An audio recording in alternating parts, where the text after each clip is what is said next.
Ano mensahe ang kailangan marinig ng mga Cancer sa period na to? Pwedeng nangyayari na itong magiging reading o mangyayari pa lang kung hindi man para sa inyo. Itong magiging reading di baka para sa someone na malapit sa inyo o kakilala nyo mismo. Baka may lumabas na gender mamaya, gawin nyo na lang energy.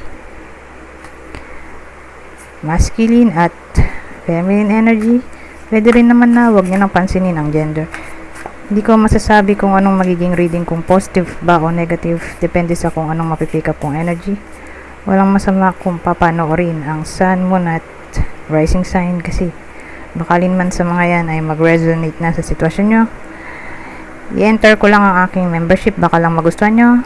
How to join? Pakiclick lang ang join button para makita ang mga exclusive perks na ino-offer ko. Anyways, walang tao dito, so walang description. Kasi maganda kung may description, di ba? Para malaman nyo kung kakilala nyo ba to o kayo mismo yung nasa reading. Pero tingnan din natin sa clarifier cards, baka may lumabas doon. Pero sa ngayon, ang meron tayo ay 2 of Cups, 8 of Wands, the Devil, 6 of Swords. Buti na lang 6 of Swords yung dulo kaysa ito yung nandito, di ba? Pero ganda sana nito, oh. Pero tingnan natin. Bakit naman nag-lead dito, di ba? Alamin natin tong the Devil. Susunod yung 2 of Cups.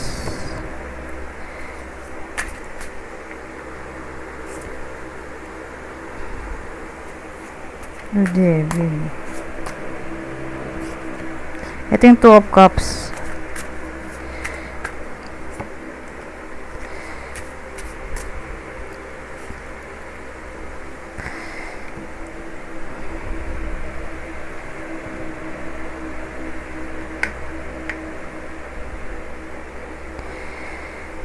So, yung 2 of Cups natin, kinlarify ng King of Cups, 4 of Pentacles, Page of Swords. May tao sana tayo, kaya lang dalawa. So, pag ganyan, wala pa rin tao. Energy sila lahat.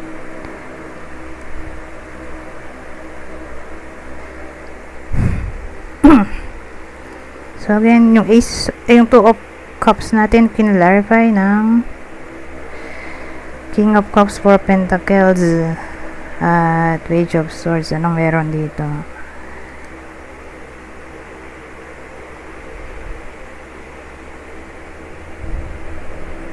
Connection ba to or relationship na?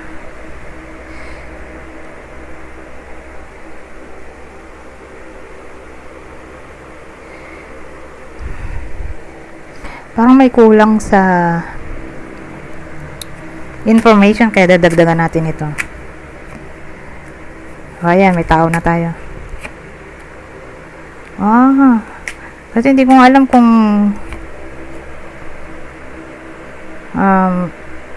relationship or connection lang. So, pag sinabi mo connection, kakamit pa lang nila o friends lang sila.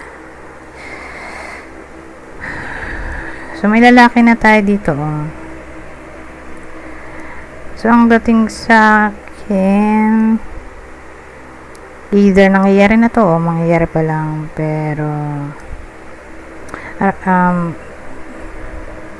na-fall in love yung lalaki, eh. Dun sa friend niya or kakakilala niya lang na tao.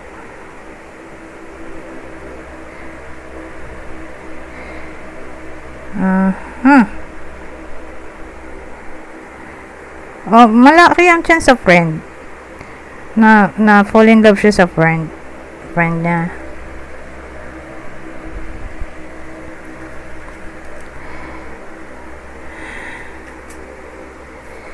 Ngayon,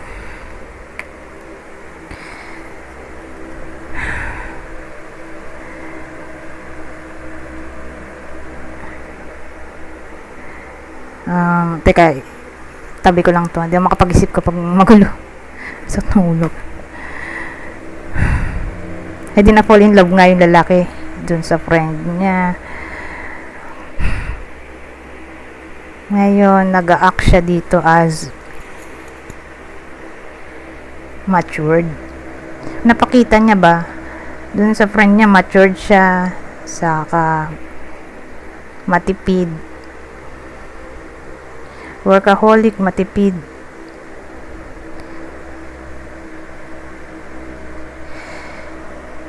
Pero at the same time, nag-i-spy yung lalaki, oh.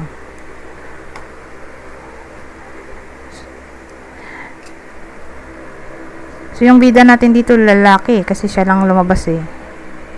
Lalaki lang yung gender na lumabas. So, ito, nag-i-spy siya dito. Ini-spy niya yung crush niya.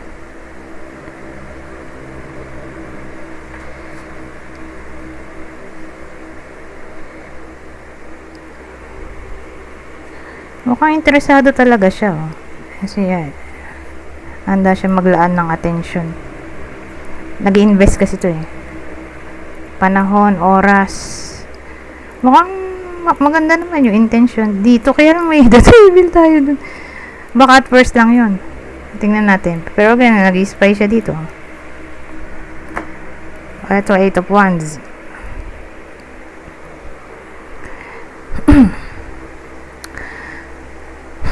So, ano itong 8 of Wands? Mukhang magte-take action na siya. Mag-make a move na siya sa kanyang feelings. Whether nangyayari na to o mangyayari pa lang. Pero ipapaalam na niya na gusto niya yung friend niya. Okay. Ha-action na siya para manligaw. Or ipakita na gusto niya yun.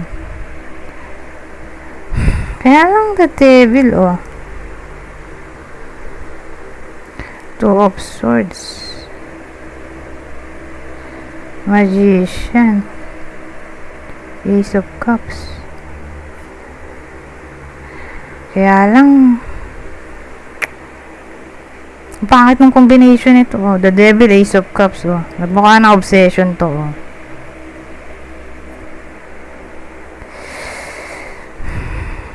Pero wait lang, kasi nandito yung 2 of Swords, eh. So kakalabanin nito ito. Pero kung ganyan, obsession, kailangan dito itong ano. Wait lang. Andito yung 2 of Swords. So, parang may doubt. Kasi duality to.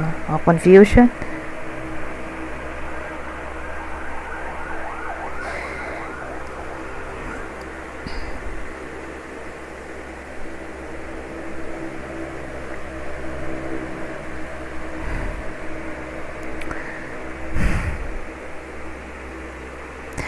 So, ano tong the devil natin?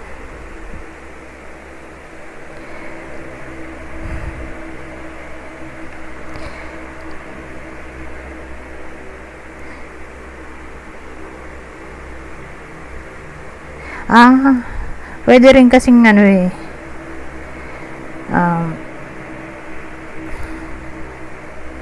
Secret yung the devil, diba? Secret, fear.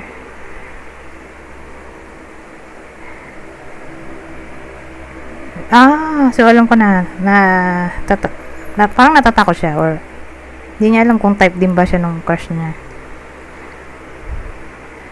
Natatakot siyang ma-reject yung kanyang love offer dito.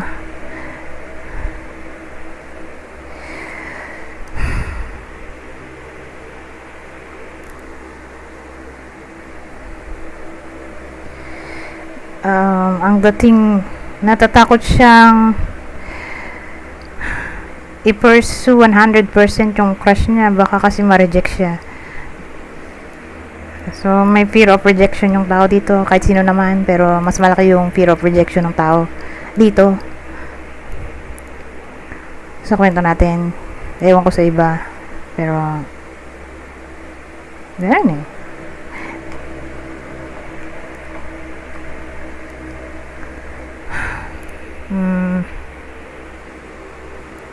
Ayun, parang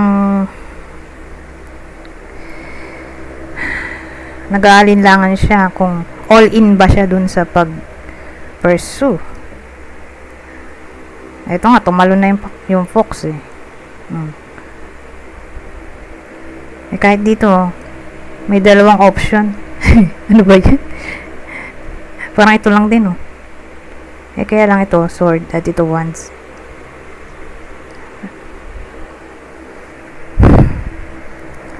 So, hindi siya makapag-take action 100% kasi natatakot nga siya na ma-reject yung kanyang love offering. Ngayon, 6 of Swords. Ano to? Maganda tong 6 of Swords actually. Huwag ko na nga i-clarify. Kasi, ay teka lang. Maganda nga ba? 6 of Swords. Kasi pwede rin naman siyang change eh. Change for the better. Diba dun sa Rider-Waite? Dalawa yung action nung tubig. Yung isa magaslaw, yung isa kalmado. So, yung daan ba nung boat palayo sa magulong wave ng tubig. So, pupunta na siya sa kalmadong tubig. So, may transition, di ba?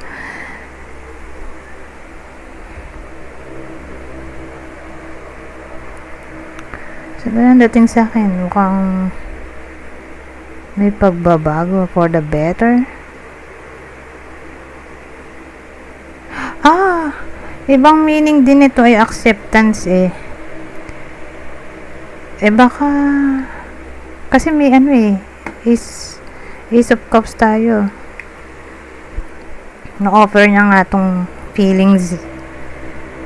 So, yung lalaki natin dito sa reading, na-offer niya yung love niya. Mukhang i-accept naman dito, oh. Or may reciprocation. More like, type din siya nung crush niya. So, again, yung crush niya, friend. Friend niya yung crush niya. Ang lalaki. So, single reading pala to. Anyways, kung di man para sa inyo tong reading, di baka para sa person nyo o malapit sa inyo or kakilala in general. Ito yung possible friend. Cancer sa reading na to. Taurus, Leo, Libra. Kung di man para sa inyo tong reading, di baka para sa kakilala nyo o idol. Ito yung possible zodiac sa niya. Libra, Sagittarius, Taurus. Magtatabi na tayo. Tapos na ako dito. Meron pa akong isang clue. Teka. Pero magtatabi muna ako. Kasi ayoko nang magulo. Ito yung isang clue natin, oh. Ay. Teka.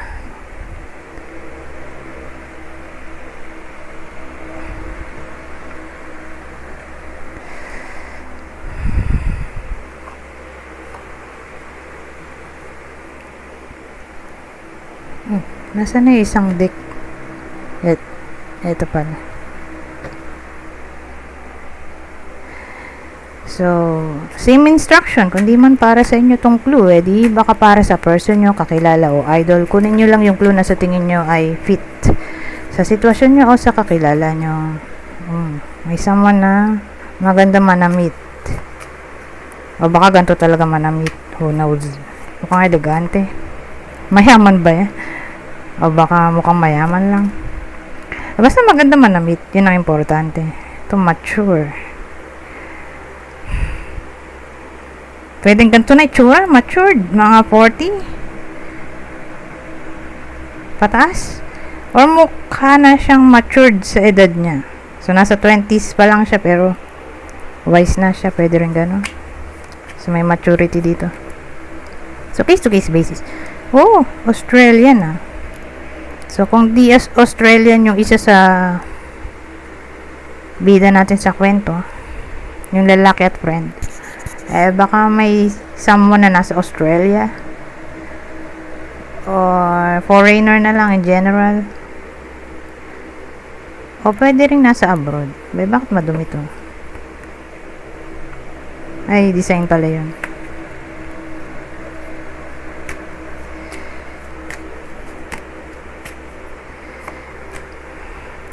So may someone na brown or hazel eyes. Ito kasi hazel eyes, tingnan nyo. Iba sa pagka-brown. Pero kung di nga literally ganito yung mata, di ba ka brown? Pwede rin brown.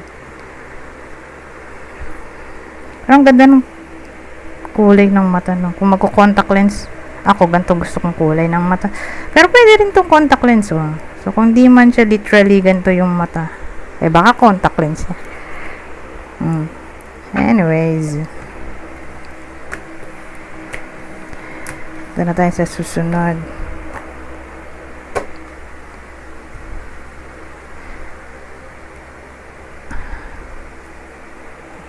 Ano pang mensahe ang masasabi nito?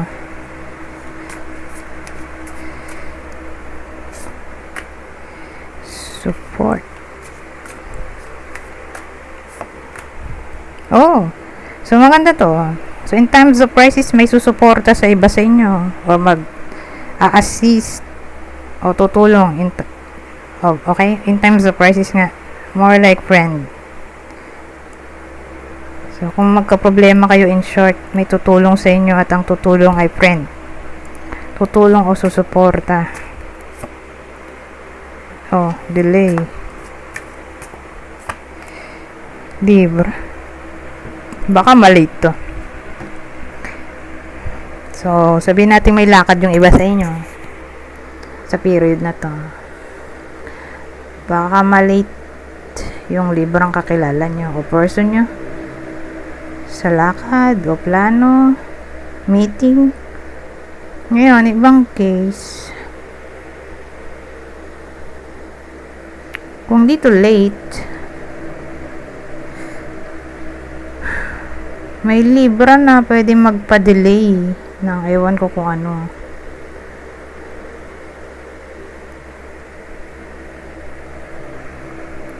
Sabihin natin processing, madidelay ang processing dahil sa libra na to. Processing ng documents, pwedeng ganun. Pero kung justice to, delay ang justice, di ba? Madidelay ang justice kung justice ang lalakarin sa period na to.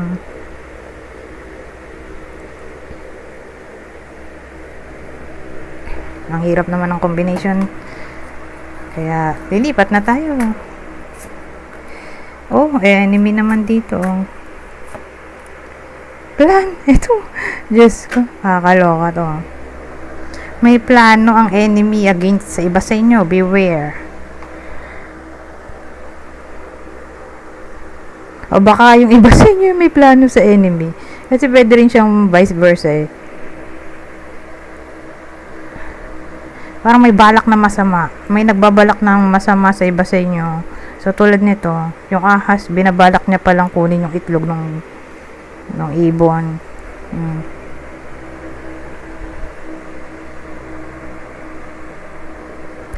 I-clarify natin tong part na to. Medyo seryoso tong part. Kaya kailangan niya ng clarification.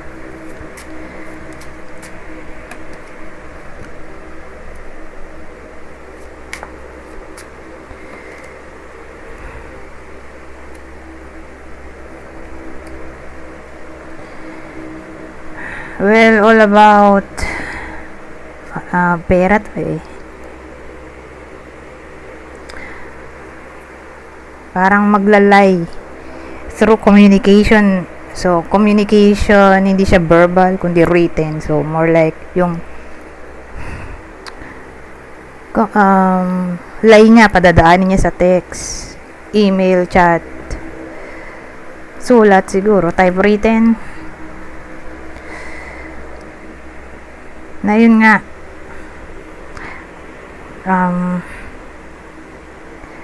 baka mangupit siya or in-scam na yung iba sa inyo.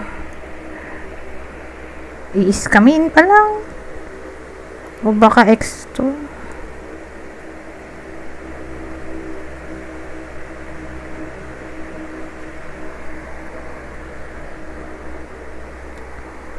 Pwede rin ex yung ano.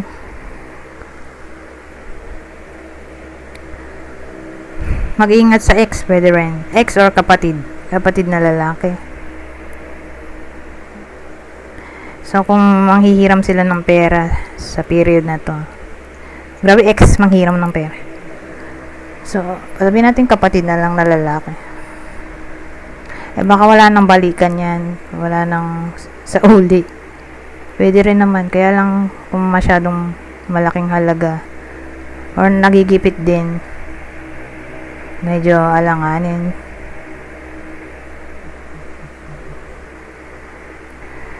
Pero kung umutang yung ex sa iba sa inyo at may sabihin natin nag-usap yung iba sa inyo at yung ex nila na ngayong period magbabayad, wala, hindi yan magbabayad kasi case to case basis eh. Pwede rin dun sa kapatid kung ngayon daw magbabayad ngayong period. Mukhang sabi lang yon, hindi siya talaga makakapagbayad o baka wala nang balikan.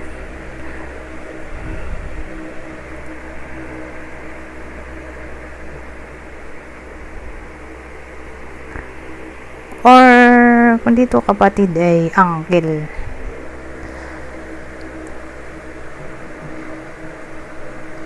So ex-husband, uncle, brother. May mga lalaki kasi dito eh.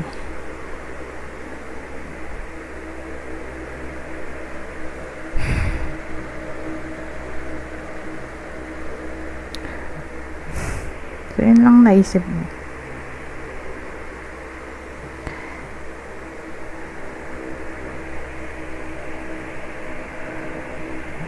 Or lalaki. Sabihin natin di nyo kaano-ano pero tatay na siya. At nanghiram ng pera o manghihiram pa lang. Parang ano, kaduda-duda na. Huwag na pahiramin. Okay? Or kung di man tatay na, puti na buhok. Namumuti na buhok o puti na talaga. Medyo alanganin ba sa usapang pera? Baka maloko yung iba sa inyo. Hindi na isauli yung pera or iskamin or awag doon, mangupit. Ngayon, kung sabi nga magbabayad na raw sa period na to, malabo yon. Magmumukha na siyang lie. Hindi talaga yan magbabayad.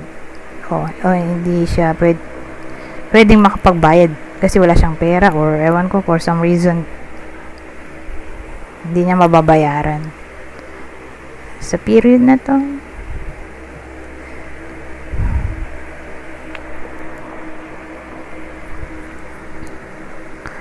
Pero mas maganda siguro basta lalaki. Usapang pera tapos lalaki yung ka-negotiate ng iba sa inyo. Magalinlangan at magmumukha na tong scam. Tapos mag-uusap sila dito sa form ng text, chat, email. Hindi tawag. Doon pa lang alanganin ka na. Baka ano to, investment scam. Ewan ko, mukha na nga scam to. Usapang pera through text, chat, email. Alanganin na yan. Scam talaga. Basta lalaki. O may tatawag na galing bangko daw. Lalaki. Patayin agad ang call. Di pala call to. Huwag na replyan. Kasi text nga to. Text, chat, email. Pwede rin naman kung call. Kasi madalas sa call, di ba? Ginagawa to. Kung sa bangko daw kuno, galing representative daw ng bangko kuno. So, wag nang pansinin. Patayin na agad ang call. So, kung sakali man, di ba, na ganun nga yung mangyari. Sa period na to kasi ano eh. May fish tayo eh. Pwede rin siyang bank. Usapang business o commerce, trade industry. Trading industry ba yun?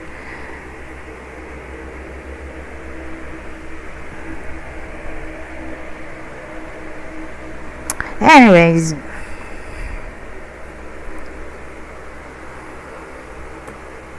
mag-end na ako sa part na to. Oh, gagamit pa ba ako ng last deck kasi 26 minutes na eh. Mahaba na yung reading. Meron pa akong last deck dito. Oh. Ito. Kaya lang mahaba na nga yung video. So, mag-end na ako. Anyways, hanggang dito na lang. Goodbye for now.